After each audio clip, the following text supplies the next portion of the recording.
안녕하세요. H입니다. 오늘은 5월이 시작된 그리고 가정의 달이어서 여러 가지를 생각해 보게 되는 것 같습니다. 특별히 가족에 관한 이야기들이겠죠.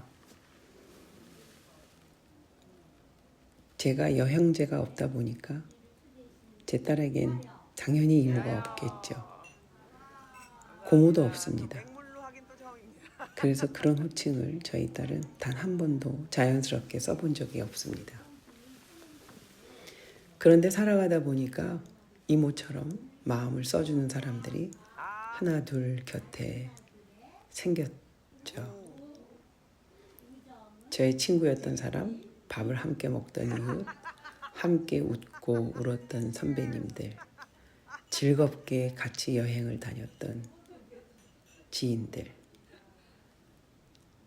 딸은 그들을 가짜 이모라고 부르기 시작했어요.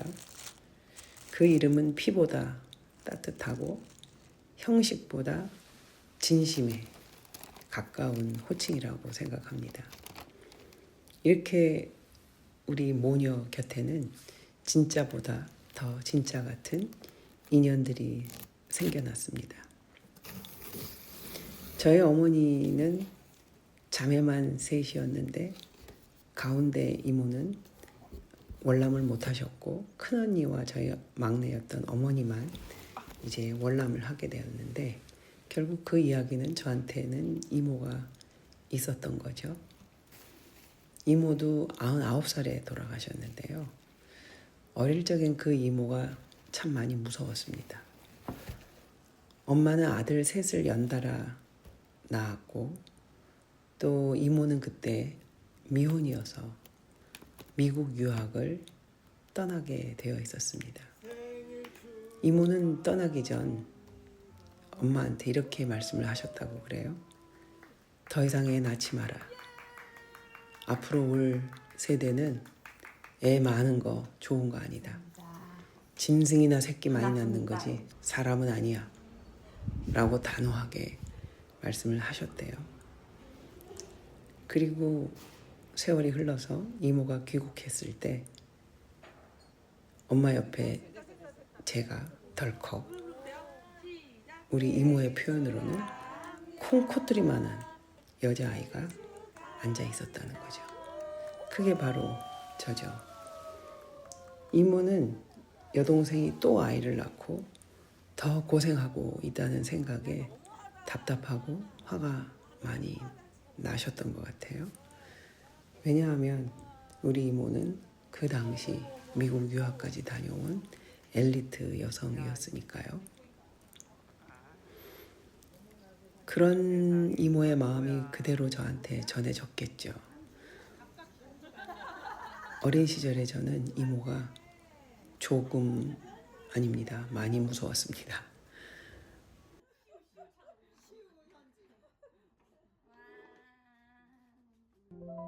거리감 있는 말투, 단호한 눈빛, 그리고 약간의 거리감? 그 모든 것이 저를 움츠러들게 만들었죠. 게다가 제가 기억하는 아주 결정적인 사건은 저희 이모가 그 미국에서 오셨을 때 하늘색 잠자리 정말 날개에 닮은 듯한 안경을 가지고 오셨는데 제가 그걸 부러뜨린 거죠. 그러니 좀 무서웠겠습니까? 근데 이제 세월이 사람의 마음을 부드럽게 감싸주기도 하잖아요. 이모는 점점 달라지셨던 것 같아요. 아니라면 제가 우리 이모 진심을 늦게서야 알아차렸는지도 모르죠. 아무튼 이모는 누구보다 저희 어머니를 아꼈고 그 두 분의 자매 간의 사랑은 정말 막을 수 없는, 그리고 이 세상에 단 둘뿐이다, 이런 끈끈한 정이 두 분 사이에는 있었고 그 두 분의 사랑은 자연스럽게 저한테 흘러들었고 저는 상당히 부러워하면서 컸습니다. 나도 여동생이 있었으면 좋겠다. 언니가 있었으면 어땠을까 이런 생각이죠. 제가 나이가 들면서 이모는 그 당시 아주 귀한 바나나도 저한테만 주셨고, 나이가 들고 성인이 되었을 때 어디 나서야 되는 자리가 생기면 이모는 당신 대신 저를 적극적으로 내세웠어요. 언제나 저의 선택을 지지해줬고, 너는 각별하다, 특별한 아이다, 앞뒤 좌우 뭐 따지지 말고 네가 하고 싶은 것을 향해서 돌진해라, 뭐 이런 말씀도 하셨어요. 그리고 제 딸이 태어났을 땐 직접 영국까지 오셨죠. 그리고 딸의 유아 세례식까지 참석해 주셨어요. 대단한 열정이셨죠. 딸에게는 태어나서부터 돌아가실 때까지 세상 가장 따뜻한 큰 할머니셨습니다.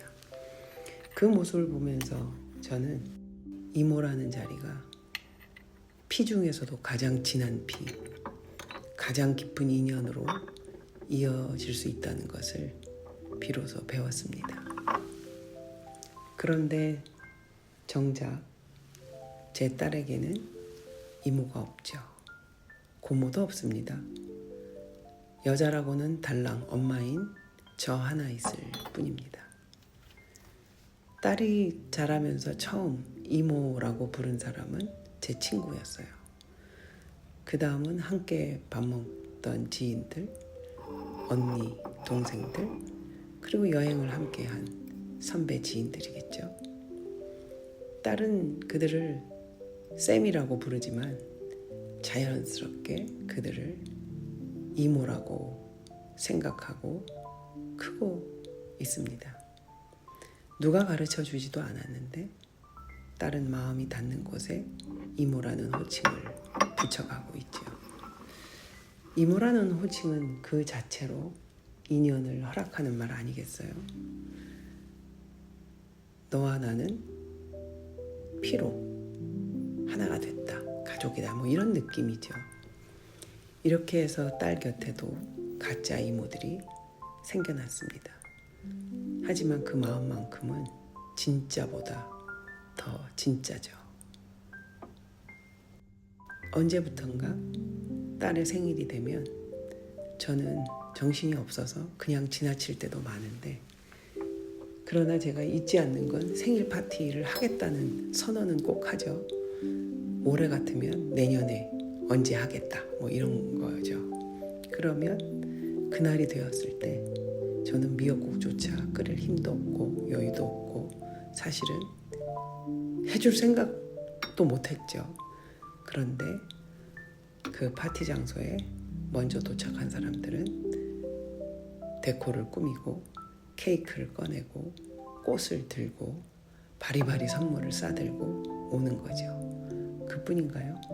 한쪽에서는 생일 노래가 흐르고 있고요. 또 한쪽에서는 따뜻한 음식들이 놓여 있고, 딸은 정말 환하게 웃습니다. 아마 그 안에서 가족보다 더 가족 같은 인연을 하나하나 품고 있는 것 같습니다. 그저 이름 호칭은 가짜 이모들이지만 그들은 진심으로 딸의 곁을 지켜주고 있습니다. 저는 오빠 셋 사이에서 끼어 자랐거든요. 그중 한 명은 이미 이 세상 사람이 아닙니다. 남은 두 오라버니와도 글쎄요, 성인이 된 다음에 마음 깊이 나눈 대화는 거의 없는 것 같아요. 어릴 적엔 그게 당연한 줄 알았습니다. 말을 꺼내지 않아도 알 거라고 믿었으니까요. 하지만 나이가 들고 각자의 가족이 생기고 또 각자의 자녀가 생기면서 그 거리감은 자꾸 마음에 걸리고 조금씩 더 생기는 것 같았어요.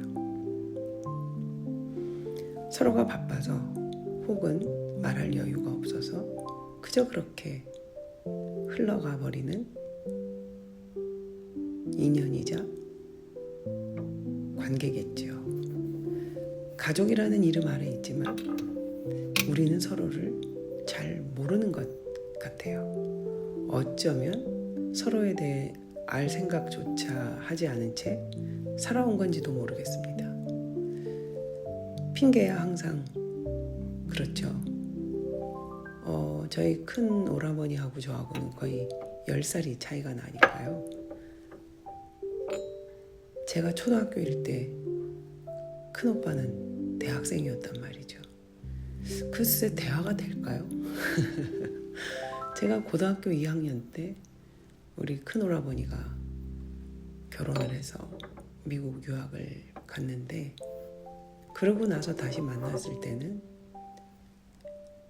제가 40대, 우리 큰오빠는 50대였으니까 알턱이 없죠. 둘째, 셋째 오빠도 거의 마찬가지고요. 그러니 오라버니들한테 저의 마지막 모습은 고등학교 2학년, 3학년, 뭐 많으면 대학교 1, 2학년 이 정도가 단 거죠.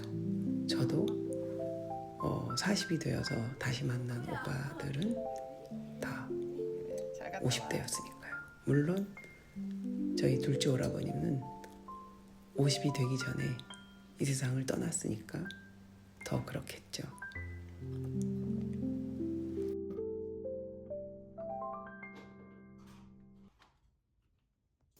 사람들은 나이가 들면 인연이 편해진다고 말하지만 그렇지 않은 인연과 관계들도 많은 것 같아요. 잃어본 인연이 많을수록 마음을 꺼내는 일이 더 조심스러워지죠. 또 한 번 멀어진 인연을 다시 붙잡기 어려운 건 여러분들도 겪어보신 분들은 다 아실 거예요. 그래서인지 이유 없이 따지는 거 없이 곁에 있어주는 사람이 점점 더 귀하게 느껴집니다. 애써 다가오지 않아도 또 제가 일부러 가까이 가지 않으려고 해도 늘 그 자리에 머물러주는 사람.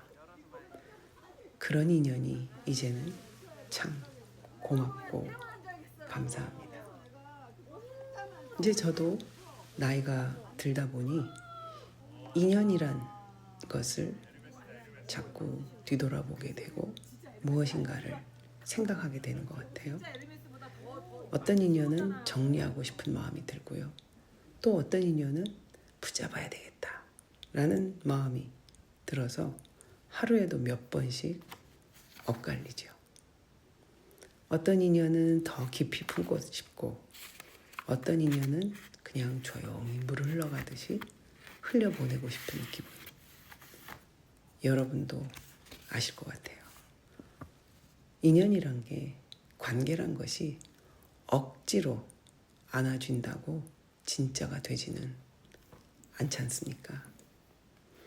이쯤이면 그만하자 싶다가도 문득문득 보고 싶어지는 사람이 있지요. 그럴 때마다 살아가는 일은 결국 인연을 걸러내고 또 새롭게 받아들이는 일이라는 생각이 듭니다.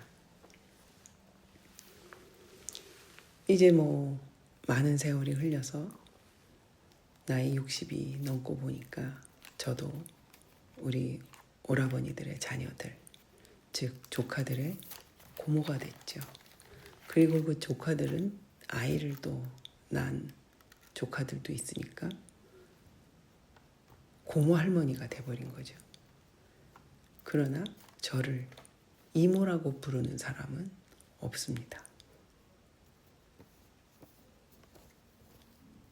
그런데 우리 딸에게 가짜 이모가 되어준 그 고마운 사람들, 그 사람들에게 아이가 있고 저는 그 아이들에게 어느새 이모처럼 행동하고 있더라고요. 기억해 주길 바라지도 않고 또 뭔가를 그 아이들을 통해서 얻고 싶은 마음은 전혀 없는데 그저 곁에 머물러 있고 싶고 뭔가 해주고 싶은 그 마음들이 생기는 거예요. 그건 참 저도 이해할 수 없는, 논리적인 설명이 불가능하다고 봅니다. 아마도 제가 받은 인연의 따뜻함이 흘러나온 혹은 흘러넘친 그런 결과일지도 모르겠습니다. 그들이 저한테 이모 이렇게 부르지는 않을지라도 이모라는 그 자리는 이제 저에게도 참 특별한 이름이 되었습니다. 죽은 우리 둘째 오빠의 자리는 여전히 제 마음속에 비어 있습니다. 각별하게 지냈거든요. 제가 우리 둘째 오빠하고는 성향도 너무 비슷했고 장난기가 많았던 것도 너무 좋았고 오라버니들 중에 가장 인물이 좋았고 머리도 좋았고 키도 컸고 동네 언니들 사이에서는 정말 인기 짱이었죠. 그리고 저를 오라버니들 중에서는 각별히 저를 예뻐했죠. 그러나 남은 오빠들과의 인연은 글쎄요. 지금까지도 어찌 보면 필요한 이야기만 하고 살고 대면대면한데 앞으로 더 가까워질까? 그거 저 자신이 없어요. 왜냐하면 저 혼자 노력해서 되는 건 아니지 않습니까? 그리고 저는 또 한편으로는 사랑은 내리사랑이다. 위에 사람이 아래 사람을 정말 사랑하고 품어주어야 아래 사람이 마음에 푸근함이 생기는 거 아닌가? 그런 생각이 드니까요. 그리고 딸에게 이모가 없다는 사실도 여전히 아쉬움으로 남지요. 하지만 저는 압니다. 살다 보면 저희 둘째 오빠처럼 완전히 이 세상을 떠나는 사람도 있지만 그냥 인연이 거기뿐이어서 떠나는 사람도 있고요. 또 다른 누군가는 전혀 뜻밖의 모습으로 제 삶에 스며들고 있다는 것을요. 가짜 이모들이 그랬듯이 진심을 주고받는 인연은 때로 가족보다 더 깊은 것 같아요. 그래서 이모든 고모든 아니면 뭐 아줌마 이렇게 부르든 무엇이라고 불리우든 간에 나이 들어 맺은 소중한 인연들에게 진짜보다 더 진짜 같은 마음을 주고받는 사람이 되면 좋겠다. 그런 생각이 요즘 특히 5월의 가정의 달에 더 듭니다. 여러분의 가정의 달 5월은 어떻게 시작하셨습니까? 가까이에 있는 가족들 잘 보담고 계신가요? 여러분들에게는 진짜 가족들이 진짜 같은 이모, 고모, 삼촌 있으시면 참 좋겠습니다. 나이 들어서 맺은 이 인연들 진짜보다 더 진짜 같은 저희 딸에게 가짜 이모들이 되준 그들을 조금 더 가까이에 두고 싶고 그들도 저를 그렇게 생각해 줬으면 참 좋겠습니다. 가정의 달 여러분 행복한 그런 계절 되시기를 바랍니다. 다음 영상에서 뵙겠습니다. H였습니다.